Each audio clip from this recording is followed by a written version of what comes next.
Bonjour, c'est Cryptoïd, j'espère que vous allez bien, malgré tout ce rouge, malgré cette pression baissière qu'on a eue vendredi. Justement, on en avait parlé dans la quotidienne d'hier, où il y avait de grands risques d'avoir beaucoup de volatilité qui revenait.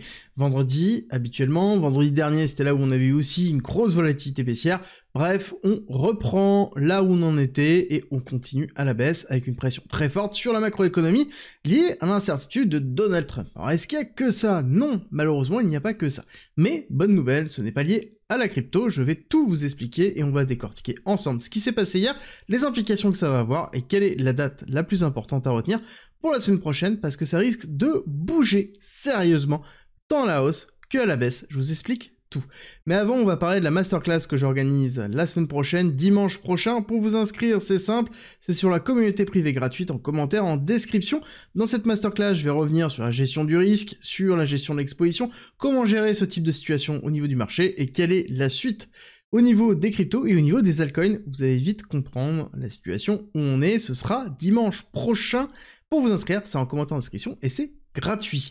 On entame tout de suite la nouvelle qui a mis une claque au marché, 0,4% au lieu des 0,3% attendus. C'est positif, oui et non, hein, c'est l'inflation PCE Core, c'est vraiment l'inflation qui est la plus importante, celle qui est regardée concrètement par la Fed, c'est celle qui détermine si oui ou non Jérôme Powell, grand maître de l'impression monétaire, va oui ou non favoriser l'accessibilité à la monnaie. Bon, là, clairement, ça donne de l'eau au moulin au discours de Jérôme Powell en disant que la politique de Donald Trump entraîne de l'inflation, parce que la preuve, dès février, il y a de l'inflation. Alors, du coup, là-dessus, il va falloir mitiger pas mal de choses, on va regarder concrètement ce qui s'est passé sur le Nasdaq, etc., et quel impact que ça peut avoir, et surtout au niveau des cryptos, vous allez voir qu'on s'en est pas trop mal sorti, c'est plutôt positif, par contre, il va falloir surveiller vraiment dimanche, restez jusqu'à la fin, je vous explique tout. Alors, pourquoi c'est intéressant? Déjà, première chose, c'est qu'on voit une divergence vraiment depuis 2025 entre le PCE Core, excluding Food and Energy, qui sont les plus volatiles, qui se trouvent justement au-dessus en bleu, et on voit le PCE plutôt classique. Pour moi, ce qui est important de noter, c'est vraiment la divergence qu'on a entre les deux. On a un qui est plutôt flat, c'est-à-dire qu'on a la Food et l'énergie qui sont en train ici de diminuer en termes d'inflation, et on a vraiment l'essentiel, donc les services US principaux et l'immobilier qui sont en train de remonter un petit peu, et c'est un petit peu ce qui inquiète au niveau de la Fed, et c'est le discours qu'on avait déjà depuis un certain temps au niveau de Jérôme Powell. Et du coup, ce que ça implique, c'est que certainement dans les prochains discours, on va nous dire « Ouh là là, on va attendre encore un petit peu, on va pas baisser tout de suite ». Et le seul moyen pour qu'il baisse serait qu'on ait une peur de la récession, et ça, attendez-vous à ce que l'on le voit arriver dans les semaines / mois qui arrivent, peut-être directement sur la fin du mois de mars, donc c'est-à-dire semaine prochaine, ou même courant avril, avec cette peur drastique que l'on peut avoir. Encore une fois, la peur est une réaction humaine, pas une réaction de marché. Le marché anticipe cette partie-là, il y a une grande probabilité de voir cette peur-là, que l'on voit ici au niveau du Nasdaq, avec la chute que l'on a vécue, moins 3%, hein, violent au niveau du Nasdaq, hein, la finance traditionnelle n'est pas habituée à ça, clairement on sait que ça serre les fesses et qu'ils ont très peur quand c'est comme ça. Bon, moins 3% sur le BTC, d'où on a l'habitude, limite c'est quelque chose qui est normal, c'est une journée classique, mais là en l'occurrence, sur la finance traditionnelle Nasdaq, ça fait mal, on est reparti retester la partie basse au niveau de 19 000 points, pour moi c'est un peu la target ici, il va falloir voir si on arrive à accumuler et à tenir ces zones-là, sinon malheureusement ça veut dire qu'on était juste dans une continuité baissière, validation des 382 du retracement de Fibonacci, et donc là ça veut dire qu'on est parti pour une target beaucoup plus basse, hein. Hop, on prend le Fibo, on prend le retracement, et là on voit que ça nous amène quand même assez bas, hein. C'est-à-dire que la target la plus basse serait, enfin la plus haute des targets basses serait des 18 000 points, sinon on irait chercher ici cette liquidité-là, et juste prendre une liquidité à 17 100 points, donc ça fait encore une baisse qui est assez violente, hein. Si on regarde ici, ça fait mal au niveau, ça est 10%, donc ça veut dire qu'on aurait fait une baisse sur le Nasdaq, potentiellement, hop, tac, on regarde, de 22%, donc grosse claque, plutôt normal par rapport à ce qui est en train de se passer en termes de tension géopolitique, et surtout le tourbillon Trump. Je donne la date, hein, 2 avril, très important. 2 avril, c'est vraiment le momentum le plus fort, c'est l'application des tarifs. Alors, c'est pas tant l'application des tarifs, certainement, ça s'est pricé, mais c'est surtout qu'est-ce que va faire Donald Trump par rapport à ça. Et ça, je pense que c'est pas du tout pricé, personne n'est capable de pouvoir pricer ce qu'il est capable de faire. Du jour au lendemain, il est capable de dire, bon, tout compte fait, c'est bon, on met de côté, 3 jours après, on dit, allez, hop, on est reparti, on met, et on double, c'est parti. Bref, il y a des discussions avec le Canada qui sont en train de se faire, peut-être un allègement sur le Canada et un renforcement sur les autos. On a d'autres taxes douanières qui sont en train d'arriver, donc je pense qu'il va falloir accepter le fait que ça va être compliqué pour le marché, et le marché doit accepter le fait que c'est compliqué. Là, c'est ce qu'on est en train de pricer, on est en train de pricer la peur de ce côté-là, surtout qu'on est en train de pricer quelque chose qui est important, c'est ici le GDP. Alors le GDP, c'est globalement le PIB, le GDP, c'est-à-dire globalement le résultat des USA, et pour le trimestre Q1. On était dans les alentours de 2%, et on voit qu'on a une chute drastique à partir du 22 février jusqu'au 4 mars, hein. Donc à partir du moment où ça a commencé à se densifier énormément au niveau de taxes douanières, un drop qui est énorme, où on passe globalement en négatif, et là la notion de récession elle va revenir. Clairement, dites-vous qu'on va arriver là-dessus, et on serait dans l'ajusté par rapport au gold qui serait au-dessus de 0, mais vraiment cette peur de récession va devenir très très forte, et on va avoir aussi la peur de la déflation, mais encore une fois, ça reste beaucoup d'émotionnel. Moi, ce que je retiens, c'est principalement ça. On se retrouve quand même sur un BTC qui a réintégré ici les zones des 4,3, donc qui est une zone importante, hein. On avait retenu, c'était celle qui nous avait tenu pendant longtemps, on n'a pas encore totalement réintégré, c'est un peu dommage. Là, je rappelle que c'est le ratio BTC sur Nasdaq, c'est-à-dire, est-ce que Bitcoin est en sous-performance ou en surperformance par rapport au Nasdaq? Est-ce que on se prend les mêmes gamelles que le Nasdaq? Pour moi, actuellement, non. Et ça, c'est très positif. Vraiment très positif. Ça veut dire qu'on est capable de pouvoir absorber cette partie-là, et on voit qu'on tient plutôt bien, on tient même très très bien, alors qu'en temps normal, quand le Nasdaq éternue, le BTC est couché avec 40 de fièvre. Là, c'est pas le cas, on arrive vraiment bien à tenir, et ça, c'est, encore une fois, je le répète, positif. Bon, ce qu'il va falloir surveiller, c'est vraiment cette notion d'inflation ici, hein, 2,8. On voit bien qu'on a une pattern qui est plutôt ok, mais c'est cette consolidation là qui pose problème, et le fait qu'on se retrouve avec une réaccélération de l'inflation, donc il va falloir bien valider le fait qu'on valide une cassure d'inflation, et cette cassure d'inflation, elle va être essentielle. Tant que c'est pas le cas, bah, malheureusement, la Fed ne baissera pas les taux. Donc il faut casser l'inflation, et c'est un petit peu ce qui est en train d'être effectué, notamment avec la peur de récession, c'est casser l'inflation, c'est quelque chose qui va être pricé par les sociétés vont diminuer leurs dépenses prévisionnelles en attendant que l'incertitude se calme.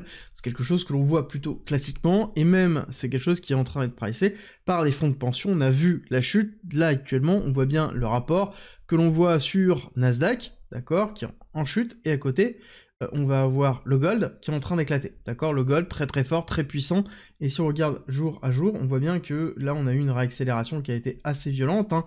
Sur les 2 jours où on avait le Nasdaq qui chutait, on a eu 2 jours de poussée très forte au niveau du gold, donc vraiment l'or qui prend la force parce qu'on a une instabilité égale gold qui pousse de façon à pouvoir contrebalancer, donc on est dans des valeurs refuges, et on a le gold qui prend le pas. Donc ça nous confirme vraiment qu'on est dans cette période d'instabilité, instabilité égale restructuration du portefeuille pour alléger les risques, c'est ce que l'on voit chez les institutionnels plutôt classiques.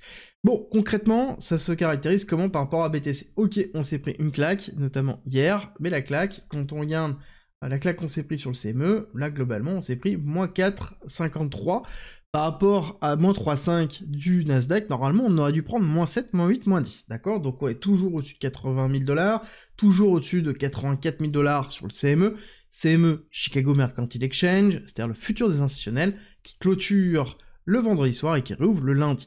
Là, pour moi, on a une respiration du marché, on a ici comblé le gap CME qu'on attendait, on en avait parlé en début de semaine, bon, c'est ok. Pour moi, on est dans une zone qui est plutôt normale, je pense qu'on peut aller chercher ici les 80 000, voire même, pourquoi pas, les 78 000, et repartir, et là, on aura vraiment un signal qui sera très bullish. Si c'est ça, ce sera fort. Par contre, si à contrario ce n'est pas le cas et qu'on casse baissier, là je vais vous expliquer tout à l'heure, on aura une autre réflexion et avec d'autres targets. Néanmoins, pourquoi je pense qu'on peut tenir les 78 000 ici et peut-être repartir à la hausse, c'est avoir quelque chose qui fait ça et faire en fait un double bottom et faire globalement peut-être même un range avant de repartir à la hausse et refaire une accumulation classique dans cette zone-là. Pourquoi?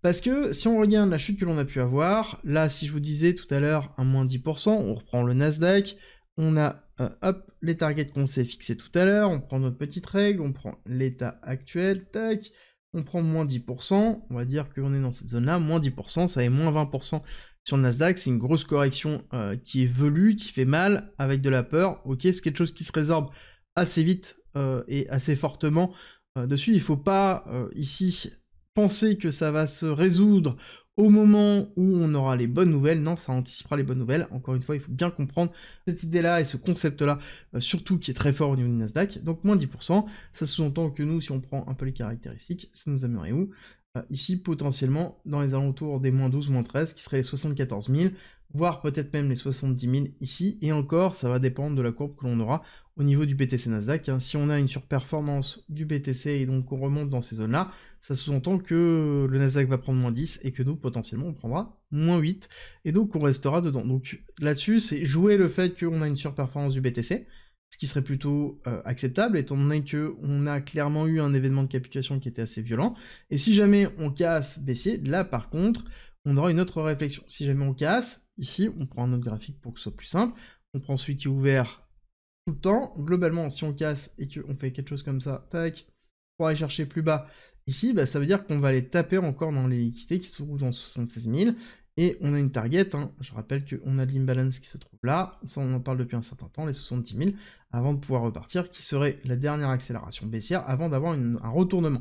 Et le retournement, c'est quoi? Concrètement, c'est quoi? Ça veut dire qu'on a une inversion de la structure haussière, ça veut dire que là, si on va chercher plus bas, le top qu'il faudra chercher, c'est ici, d'accord? C'est la rupture des 88 000 $, c'est-à-dire quelque chose qui fait ça, hop, on casse, on va retester, là c'est positif, ok?